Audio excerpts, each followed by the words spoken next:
हाथ काट कर रख दूंगा अगर ये नाम समझ आ जाए तो। कितनी दिक्कत होगी पता है अगर राम समझ आ जाए तो। भाई राम राम तो कह लोगे पर राम सा दुख भी सहना होगा। पहली चुनौती ये होगी कि मर्यादा में रहना होगा। और मर्यादा में रहना मतलब कुछ खास नहीं कर जाना है, बस बस त्याग को गले लगाना है और अहंकार जगाना है। अब अपने राम लला की खातिर इतना न कर पाओगे, अरे शबरी का जूठा खाओगे तो पुरुषोत्तम कहलाओगे। काम क्रोध से भीतर रहकर तुमको शीतल बनना होगा।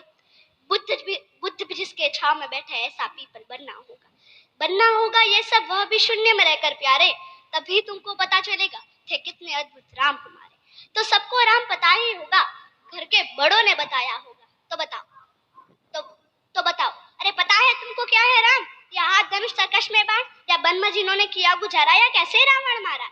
लक्ष्मण जिनको कहते भैया, जिनकी पत्नी सीता मैया। फिर तो यह वही कहानी, एक था राजा एक थी रानी। क्या सच में तुमको राम पता है, या वो भी आके हम बताए?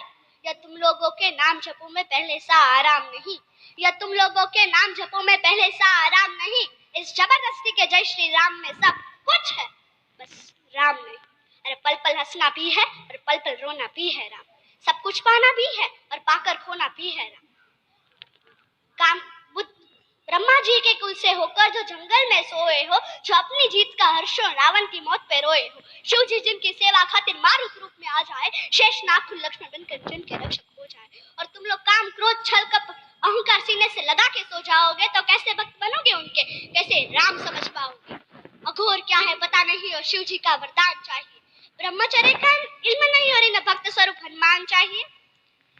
भगवा क्या ही पता, पर लहराना सबको होता है। भगवा क्या है वही जाने जो भगवा ओढ़ है सोता है।